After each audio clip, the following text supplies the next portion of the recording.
Durante los últimos días, una de las características más sorprendentes de este conflicto ha sido la creciente distancia entre lo que se comunica en el espacio mediático y lo que realmente está ocurriendo sobre el terreno. Numerosos medios internacionales y análisis oficiales han repetido con insistencia que la capacidad ofensiva de Irán habría sido degradada de manera significativa, llegando incluso a afirmar que hasta el 90% de su potencial de ataque habría sido neutralizado tras los primeros intercambios militares. Sin embargo, mientras esa narrativa se consolidaba en titulares y conferencias de prensa, la realidad observable en el cielo sobre el centro de Israel contaba una historia muy distinta. Durante la noche, el horizonte se iluminó repetidamente por explosiones, rastros de interceptores y proyectiles entrantes, generando una escena que recordaba más a un campo de batalla activo que a un escenario donde la amenaza hubiera sido prácticamente neutralizada. Durante aproximadamente 3 horas consecutivas,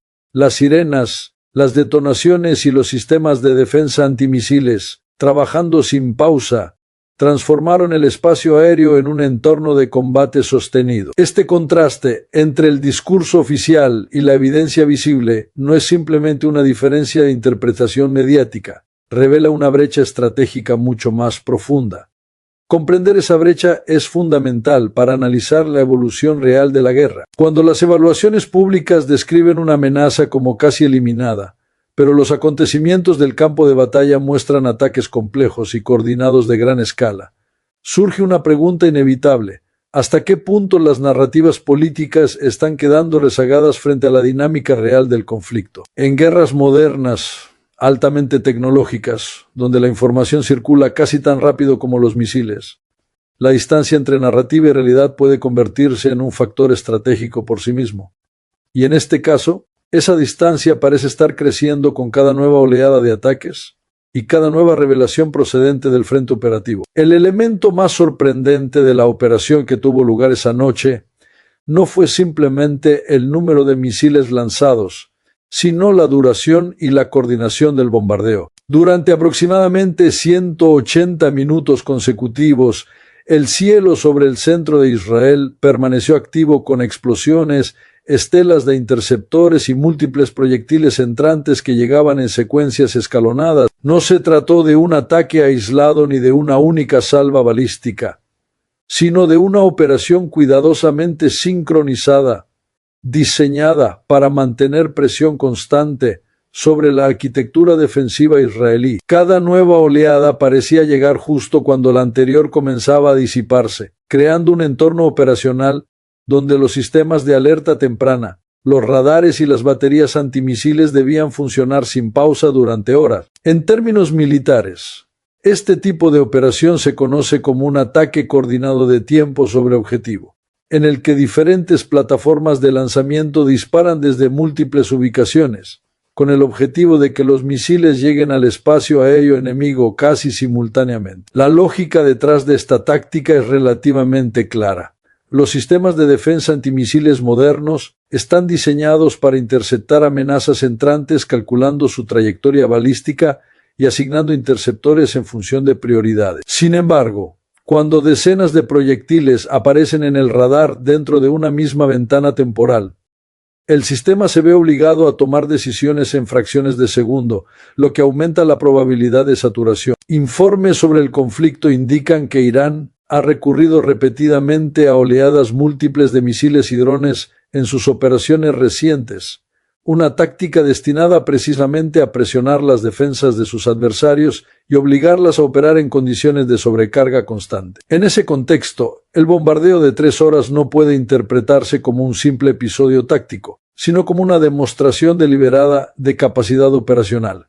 Mantener un ataque sostenido durante ese periodo requiere coordinación entre diferentes unidades de lanzamiento, logística de misiles preparada con antelación y una planificación temporal extremadamente precisa. Más que un ataque improvisado, el patrón observado sugiere una arquitectura ofensiva diseñada para probar los límites de la defensa aérea israelí y para demostrar que el conflicto había entrado en una fase donde las operaciones podían mantenerse durante largos periodos sin interrupción. Uno de los aspectos más reveladores de la operación fue la diversidad de sistemas de misiles que según diversos informes y declaraciones oficiales, habrían sido utilizados durante las distintas oleadas del ataque. Entre ellos se mencionan plataformas como Khaybar Shekan, Fatah, Emad, Ghadr y Sehil, una combinación que refleja no solo la amplitud del arsenal balístico iraní, sino también una arquitectura ofensiva diseñada para emplear diferentes perfiles de vuelo, velocidades y capacidades de penetración dentro de una misma ventana operacional. El misil Khaybar Shekan, por ejemplo, es considerado uno de los sistemas balísticos de combustible sólido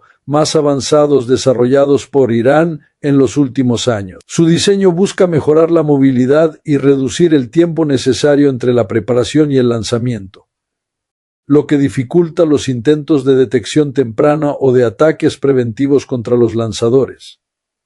Además, su capacidad para transportar ojivas de alto peso lo convierte en una plataforma adecuada para misiones dirigidas contra infraestructuras estratégicas. A este sistema se suma la familia Fatah, que ha sido presentada por las autoridades iraníes como una generación de misiles capaces de realizar maniobras durante su fase de descenso. Esta característica introduce un desafío significativo para los sistemas de defensa antimisiles, ya que la mayoría de los algoritmos de interceptación se basan en la predicción de trayectorias relativamente estables. Cuando un vehículo de reentrada puede alterar su rumbo en los últimos momentos del vuelo, la solución de interceptación se vuelve mucho más compleja. Por otra parte, los misiles Emad y Ghadr, derivados de generaciones anteriores de misiles balísticos de alcance medio, aportan a la arquitectura ofensiva un perfil de trayectoria más tradicional, pero con mejoras en precisión y capacidad de carga útil. El Sehil, por su parte, representa otra pieza importante dentro del arsenal iraní, al tratarse de un misil de combustible sólido de largo alcance que puede ser desplegado desde plataformas móviles, aumentando su supervivencia frente a ataques aéreos. Cuando estos sistemas se consideran en conjunto, lo que emerge no es simplemente un inventario de armas, sino un enfoque operacional basado en la combinación de múltiples tipos de misiles dentro de una misma campaña de ataque. Cada sistema opera con diferentes características de velocidad, altitud y trayectoria, lo que obliga a los sistemas defensivos a enfrentarse simultáneamente a amenazas de naturaleza distinta. En términos estratégicos, esta diversidad tecnológica puede interpretarse como un intento deliberado de complicar el proceso de interceptación y de aumentar las probabilidades de que al menos parte de la carga ofensiva logre atravesar la arquitectura defensiva. Uno de los desafíos más complejos que han surgido en este conflicto está relacionado con la aparición de misiles capaces de maniobrar durante su fase final de vuelo y, en algunos casos, alcanzar velocidades hipersónicas. Durante décadas, la mayoría de los sistemas de defensa antimisiles fueron diseñados bajo un principio relativamente estable. Los misiles balísticos tradicionales siguen trayectorias predecibles, describiendo un arco parabólico desde el momento del lanzamiento hasta su descenso final. Esa previsibilidad permite que los radares de alerta temprana detecten el proyectil, calculen su trayectoria probable y asignen interceptores capaces de destruirlo antes de que alcance su objetivo. Sin embargo, la introducción de vehículos de reentrada maniobrables y de plataformas hipersónicas está cambiando profundamente esa lógica. Los misiles asociados a la familia Fatah, por ejemplo, han sido descritos como sistemas capaces de modificar su trayectoria durante la fase terminal del vuelo. En lugar de descender en línea recta hacia el objetivo, el vehículo de reentrada puede ajustar su rumbo mientras atraviesa las capas superiores de la atmósfera. Desde el punto de vista de los sistemas defensivos, esto transforma un objetivo predecible en uno dinámico. Los algoritmos de interceptación, que dependen de cálculos balísticos precisos, se enfrentan entonces a una variable crítica. El punto de impacto ya no es completamente fijo, sino que puede cambiar en los últimos segundos del vuelo. Esto obliga a recalcular continuamente la solución de interceptación, reduciendo el tiempo disponible para reaccionar. La situación se vuelve aún más compleja cuando se introduce el factor hipersónico, que generalmente se refiere a velocidades superiores a 5 veces la velocidad del sonido.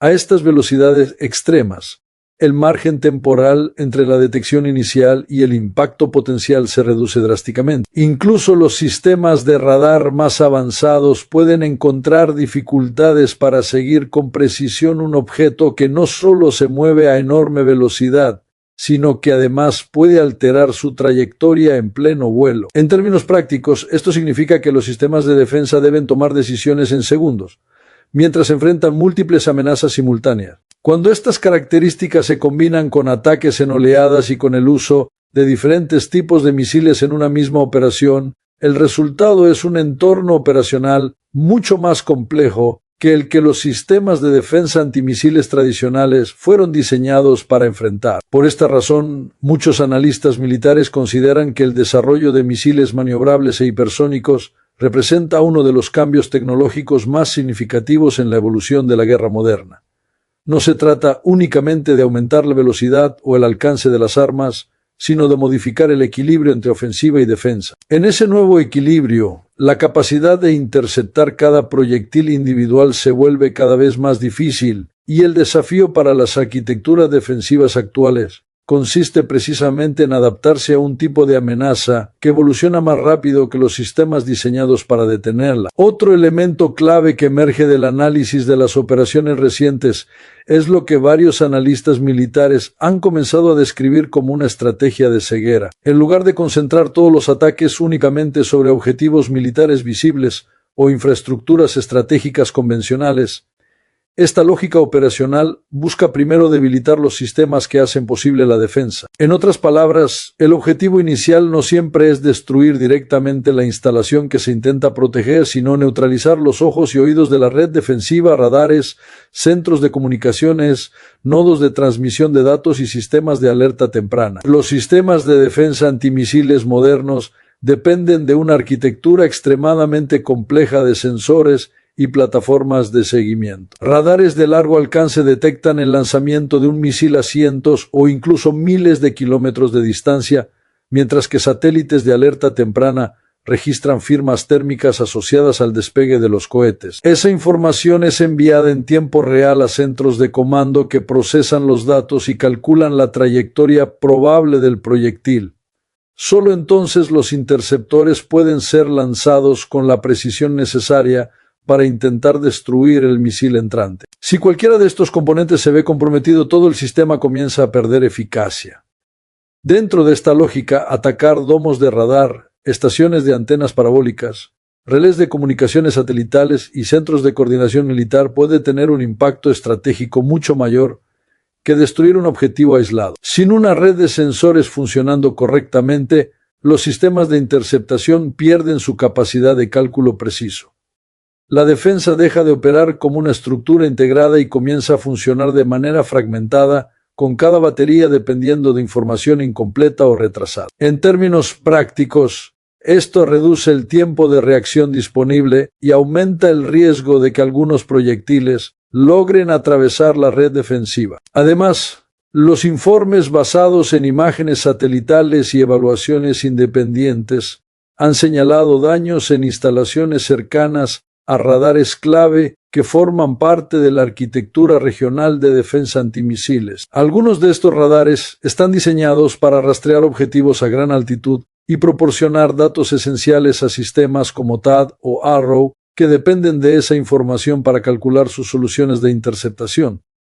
Cuando esos sensores se ven afectados, incluso parcialmente, la red defensiva pierde parte de su capacidad de vigilancia continua. Desde una perspectiva estratégica, la llamada estrategia de ceguera representa un cambio importante en la lógica de la guerra moderna. En lugar de centrarse exclusivamente en destruir objetivos físicos visibles, las operaciones buscan degradar la infraestructura invisible de información que sostiene toda la arquitectura militar contemporánea, en un entorno donde la guerra depende cada vez más de sensores, datos y coordinación digital.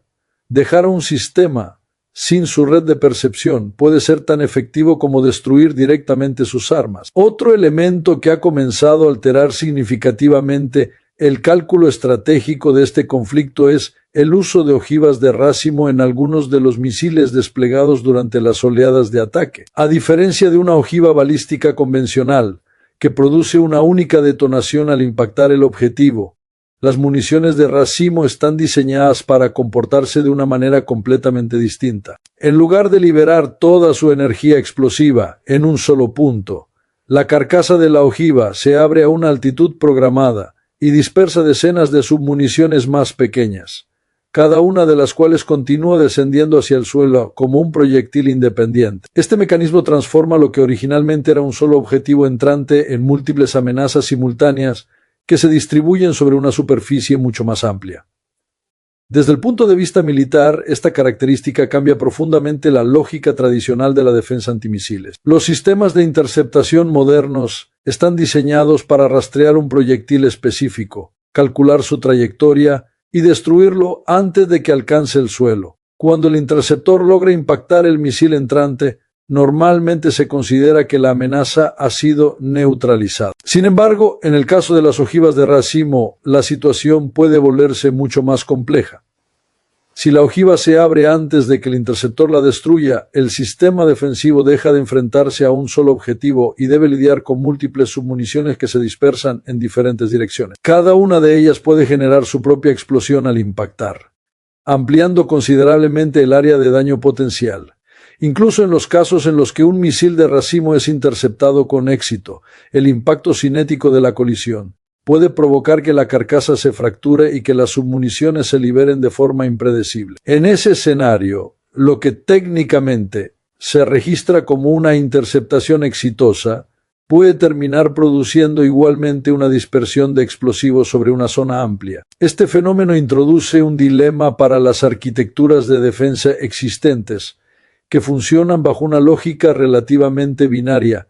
El misil es interceptado o no lo es. Las municiones de racimo, en cambio, operan bajo una lógica de distribución del daño, donde una sola ojiva puede generar múltiples puntos de impacto en varios kilómetros cuadrados. Por esta razón, el empleo de este tipo de armamento puede tener implicaciones operacionales importantes. Con menos misiles lanzados, un atacante puede producir un efecto destructivo mucho mayor en el campo de batalla. Para los sistemas de defensa antimisiles, esto representa un desafío adicional, ya que las plataformas diseñadas para interceptar trayectorias balísticas individuales no siempre tienen la capacidad de neutralizar simultáneamente numerosas submuniciones dispersas en el aire. En consecuencia, el uso de ojivas de racimo no solo aumenta el potencial de daño de cada misil, sino que también complica considerablemente el trabajo de las redes defensivas encargadas de detenerlo. Más allá del impacto directo sobre el territorio israelí, otro elemento importante del conflicto ha sido su expansión regional, particularmente hacia instalaciones militares y estratégicas situadas en el Golfo. Diversos informes y declaraciones oficiales han señalado que la lógica operacional de las operaciones recientes no se limita únicamente a un enfrentamiento bilateral, sino que también incluye objetivos vinculados a la presencia militar estadounidense y a infraestructuras clave en países vecinos. Esta ampliación geográfica del conflicto refleja un intento de modificar el equilibrio estratégico en toda la región y de enviar una señal clara sobre el alcance potencial de la escalada. Entre los lugares mencionados en diferentes reportes se encuentran posiciones militares asociadas a fuerzas estadounidenses en zonas como el Kurdistán iraquí, así como instalaciones vinculadas a la presencia naval de Estados Unidos en el Golfo Pérsico. En algunos análisis también se ha señalado la inclusión de infraestructuras militares en Bahrein, donde se encuentra el cuartel general de la Quinta Flota de la Marina estadounidense, una instalación que desempeña un papel central en las operaciones navales y en la seguridad marítima de la región. Aunque varias de estas afirmaciones siguen siendo objeto de verificación independiente, el simple hecho de que estos objetivos aparezcan en la narrativa del conflicto ya indica una ampliación significativa del escenario estratégico. La importancia de esta expansión radica en que transforma un conflicto inicialmente centrado en Israel en un entorno de confrontación regional mucho más amplio. Cuando las operaciones comienzan a involucrar bases militares, infraestructuras de comunicación y posiciones estratégicas distribuidas en distintos países del Golfo, el riesgo de escalada aumenta considerablemente. Los sistemas de defensa, las alianzas militares y las rutas de suministro energético que atraviesan la región se convierten entonces en factores clave dentro del cálculo estratégico. Desde una perspectiva geopolítica, esta dinámica también aumenta la presión sobre los países del Golfo, que se encuentran en una posición delicada entre la necesidad de garantizar su seguridad y el deseo de evitar verse arrastrados directamente a una guerra de mayor escala. A medida que el conflicto se expande más allá de sus fronteras iniciales, la región en su conjunto comienza a enfrentarse a un escenario de mayor incertidumbre, donde cada nueva operación militar tiene el potencial de alterar el equilibrio estratégico de todo Oriente Medio. Las consecuencias de este conflicto no se limitan únicamente al ámbito militar ni a las fronteras de Oriente Medio. A medida que las operaciones se intensifican, comienzan a aparecer efectos que se extienden hacia el sistema económico global, especialmente a través de uno de los puntos más sensibles del comercio energético mundial, el Estrecho de Hormuz. Este corredor marítimo, situado entre Irán y la península arábiga, es responsable del tránsito de aproximadamente una quinta parte del petróleo que se comercializa en el planeta. Cualquier amenaza sostenida sobre esta ruta estratégica tiene la capacidad de alterar inmediatamente los mercados energéticos internacionales. En las últimas semanas, el aumento de la tensión militar en la región ha provocado que varias compañías navieras reconsideren sus rutas y que algunos cargamentos energéticos se desvíen hacia trayectos más largos y costosos. Esta situación ha contribuido a un incremento en las tarifas del transporte marítimo y ha generado preocupación en los mercados financieros sobre la estabilidad futura del suministro energético. Cuando el riesgo geopolítico aumenta en un punto tan crítico del sistema logístico mundial, incluso la posibilidad de interrupciones parciales puede desencadenar movimientos significativos en los precios del petróleo y del gas. El impacto potencial no termina en el sector energético. El aumento del costo de la energía tiene efectos en cadena sobre múltiples sectores de la economía global, desde el transporte aéreo y marítimo hasta la industria manufacturera y la producción agrícola. Fertilizantes, combustibles y materias primas esenciales dependen directa o indirectamente de los flujos energéticos que atraviesan el Golfo Pérsico. Por esta razón, un conflicto que en apariencia ocurre a miles de kilómetros de distancia puede terminar influyendo en los precios de alimentos, en las cadenas de suministro industriales, e incluso en el costo de vida de millones de personas en diferentes continentes. En este sentido, la dimensión económica del conflicto revela que las guerras modernas ya no se desarrollan únicamente en el campo de batalla. También se manifiestan en los mercados, en las rutas marítimas y en las decisiones logísticas de empresas que operan a escala global. Cuando una región que concentra una parte tan significativa del suministro energético mundial entra en una fase de inestabilidad prolongada, las repercusiones trascienden rápidamente el ámbito regional y se convierten en un desafío para toda la economía internacional.